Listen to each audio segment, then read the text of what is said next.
জাতীয় ভোক্তা অধিকার সংরক্ষণ অধিদপ্তরের যে সিসিএমএস যে সফটওয়্যার রয়েছে এর মাধ্যমে বেশ কয়েকটি অভিযোগ এসেছে এই প্রতিষ্ঠানের বিরুদ্ধে যে পাকিস্তানি ড্রেস তারা অনলাইনে বিক্রি করে, কিন্তু ডেলিভারি দেওয়ার সময় ঠিক তারা দেশি যে ড্রেস সেগুলো পাকিস্তানি নামে বিক্রি করে আসছে দীর্ঘদিন যাবত, এবং শত শত কাস্টমার এরকমভাবে প্রতারিত হচ্ছে। এর প্রেক্ষিতে অধিদপ্তরের আমাদের যে সহকর্মী রয়েছেন ইনি নোটিশ জারি করেন শুনানির জন্য তাদের বক্তব্য চেয়ে, কিন্তু নোটিশটি জিইপি এর মাধ্যমে করা হলো এবং হোয়াটসঅ্যাপের মাধ্যমেও নিশ্চিত করা হয়েছে ডেলিভারিটা, এবং তারা পেয়েছেন মর্মে এখানে আমাদেরকে জানিয়েছেন। কিন্তু তারপরও এই নোটিশের প্রেক্ষিতে তারা কোনো রেসপন্স করে নাই। আমাদের কাছে সন্দেহ হচ্ছিল এই কারণে যে যেহেতু তারা নোটিশ পাওয়ার পরও কোনো রেসপন্স করছে না, তাহলে অভিযোগের সত্যতা হয়তো যথাযথ হতে পারে। এই প্রেক্ষিতে সরাসরি আমরা এই দোকানে তদন্ত করার জন্যই মূলত এসেছিলাম যে আসলে অভিযোগের সত্যতা কতটুকু।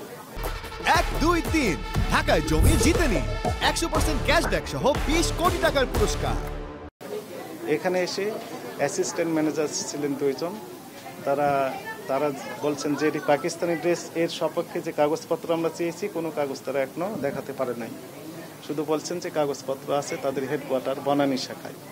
তো এই জন্য আমরা বললাম যে ঠিক আছে, তাহলে বনানী শাখায় যেহেতু আছে তাহলে আপনি এই কাগজপত্র সহ আমাদের অফিসে দেখান যে ইম্পোর্টের যে কাগজ পাকিস্তানি ড্রেসের সপক্ষে সেগুলো দেখাতে হবে। একই সাথে তারা কেন শুনানিতে অনুপস্থিত ছিল, রেসপন্স করে নাই সেই ব্যাখ্যাটাও তাদেরকে দিতে হবে, এবং কতগুলো কাস্টমারের কাছে এই ড্রেস বিক্রি করেছে এবং তাদের ইম্পোর্ট প্রাইস কত ছিল, তারা কি পরিমাণ লাভ করছে, এই বিস্তারিত তথ্য আগামী দিন সকালে অধিদপ্তরে উপস্থিত ব্যাখ্যা দেওয়ার জন্য নির্দেশনা দেওয়া হলো। জনস্বার্থে আমাদের এই ধরনের অভিযান অব্যাহত থাকবে।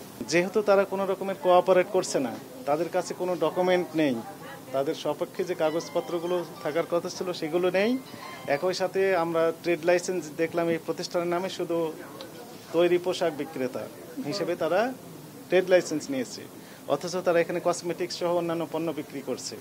এই সকল কারণে এই প্রতিষ্ঠানটি জনস্বার্থে পরবর্তী নির্দেশনা দেওয়া পর্যন্ত সকল প্রকার বিক্রয় কার্যক্রম বন্ধ রাখার নির্দেশনা দেওয়া হয়েছে।